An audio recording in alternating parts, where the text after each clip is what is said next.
गुरु नानक धन गुरु नानक वाहिगुरु जी का खालसा श्री वाहिगुरु जी की फतेह। जन्म साखी 10 गुरुओं की। सूरज प्रकाश ग्रंथ साखी गुरु हरगोबिंद साहिब जी की। युद्ध अभ्यास और प्रसंग सुनने। अपने सिखों को युद्ध के लिए तैयार करने के लिए गुरुजी ने एक दाढ़ी अब्दुल को नौकर रख लिया। दूसरे पहर के दीवान में वह शूरवीरों की शूरवीरता की वारें सुनाते। वारें और घोड़सवारी का अभ्यास कराने के लिए रोज ही जंगल में शिकार खेलने के लिए ले जाते। इस प्रकार योद्धाओं का युद्ध अभ्यास बढ़ता गया और सेना भी बढ़ती गई। धन गुरु नानक गुरु जी का नित्य कर्म। सुबह उठकर स्नान करके आपने आत्म स्वरूप से लीव जोड़कर बैठना। फिर समाधि से उठकर हरमंदिर साहब जी के दर्शन करके अकाल बूंगे आकर बैठ जाना। धार्मिक दीवान बुलावा कर कीर्तन होता और दर्शनार्थियों आए को धर्म उपदेश देते।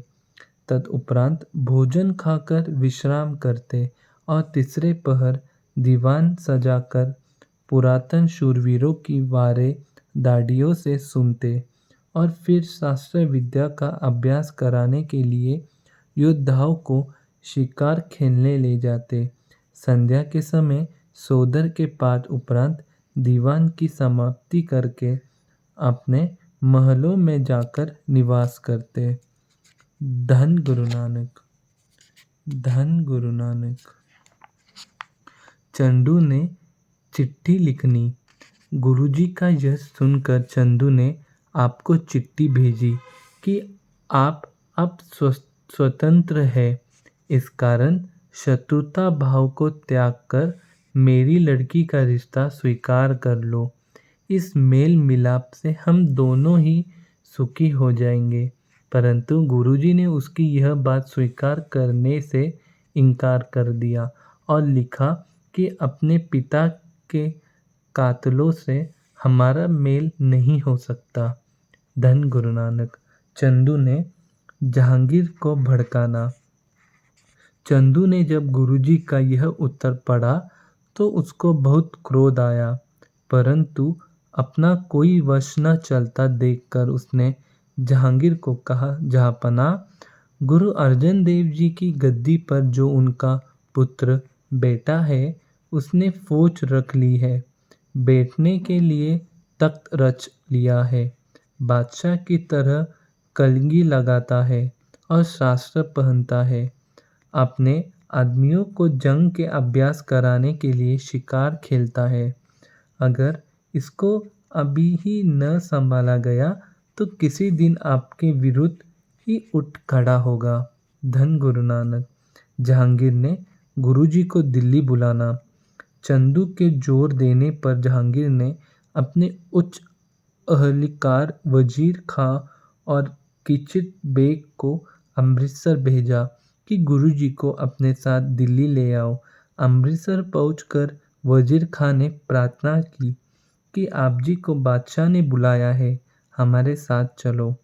गुरुजी ने अपनी माता जी और बाबा बुड्ढा आदि से सलाह करके दिल्ली जाने की तैयारी कर ली और अमृतसर का काम आप जी ने बाबा बुड्ढा जी, भाई गुरदास जी, भलो आदि को सौंप दिया। धन गुरु नानक दिल्ली मंजून टिल्ले डेरा और जहांगीर से भेंट।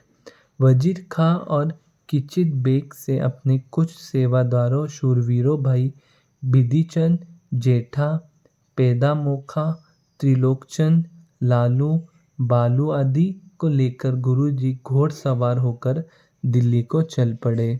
दिल्ली पहुंचकर वजीर खां ने आप जी का डेरा शहर से बाहर यमुना नदी के किनारे मजदूर टिल्ले पर लगवा दिया और बादशाह को इस बात की खबर दे दी।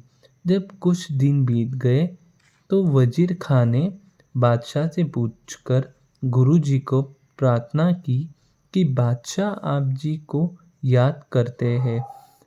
सुबह के दीवान की समाप्ति के उपरांत गुरुजी अपने साथ भाई जेठा आदि 5 सिखों को लेकर बादशाह के पास किले में आ गए। बादशाह ने एक सुंदर चौकी पर आसन बिछाकर उन्हें अपने पास बैठा लिया और पूछा कि पीर जी, हमारे देश में हिंदू और मुसलमान दो बड़े धर्म हैं। दोनों धर्म अलग अलग ही कर्म करते हैं। हिंदू राम कहता है और मुसलमान अल्लाह। दोनों ही अपने अपने मत को अच्छा कहते हैं। इन दोनों में से अच्छा मत कौन सा है? गुरुजी ने कहा, बादशाह, मत वही अच्छा है जो नेक कर्म कराता है, बंदगी कराता है और किसी दूसरे को दुखी नहीं करता। दरगाह में प्रभुता उसको मिलती है जो सदा नेकी की राह पर चलता है। आप जी के यह वचन सुनकर बादशाह बहुत प्रसन्न हुआ और उसने 1000 रुपये भेंट करके माथा टेका। गुरुजी यह रुपए वहाँ ही मांगने वालों को बांट दिए और अपने डेरे आ गए। धन गुरु नानक। वाहिगुरु जी का खालसा, श्री वाहिगुरु जी की फतेह। धन गुरु नानक, धन गुरु नानक।